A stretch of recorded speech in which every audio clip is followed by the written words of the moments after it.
Hello everyone. तो कल यार बहुत सारे बच्चों का आईबीपीएस क्लर्क का रिज़ल्ट आया, अनएक्सपेक्टेड आया।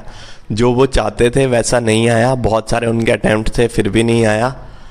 लेकिन भाई सिर्फ इतनी सी बात है कि हाँ, बहुत तुमने सोच लिया कल रात को जो सोचना था, बट अब एक बात बोल दो अपने आप से कि नहीं हुआ तो नहीं हुआ। ठीक है, नहीं हुआ तो नहीं हुआ का सिर्फ यही मतलब है कि अब जो हमारे हाथ में है हम उस पर देखें। देखो, सिस्टम को कोसने से या फिर किसी और को कोसने से आपका सिर्फ समय बर्बाद होगा और कुछ नहीं होगा। ठीक है, तो लाइफ में मतलब बहुत सारी ऐसी चीज़ें आएंगी जब आपको लगेगा कि आपने जितना किया उतना आपको नहीं मिला।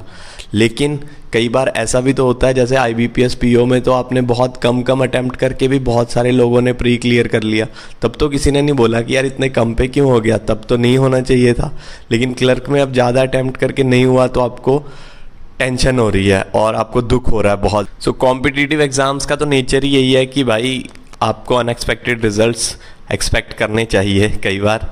ठीक है, तो आप चिंता मत करो, आपका जैसा भी पेपर जो भी क्लियर हुआ है, अभी अगर कोई मेंस है तो उस पर फोकस करो।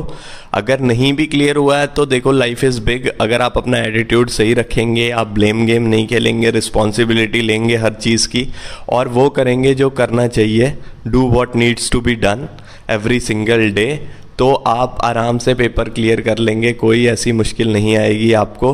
बट एटीट्यूड और माइंडसेट सही रखना और प्रेपरेशन राइट डायरेक्शन में करनी है। ठीक है, तो अब बाहर आ जाओ। जो भी आईबीपीएस क्लर्क का तुम्हारा सदमा है या कुछ भी है, और आईबीपीएस पीओ का अगर मेंस है तो उस पर फोकस करो। लास्ट तक आपने लड़ना है। और बाकी तो 2022 के लिए भी कुछ अच्छी बातें मैं करूँगा और पूरी एक कंप्लीट स्ट्रेटेजी वीडियो जल्दी लाएंगे। ऑल द वेरी बेस्ट और keep a smile on your face.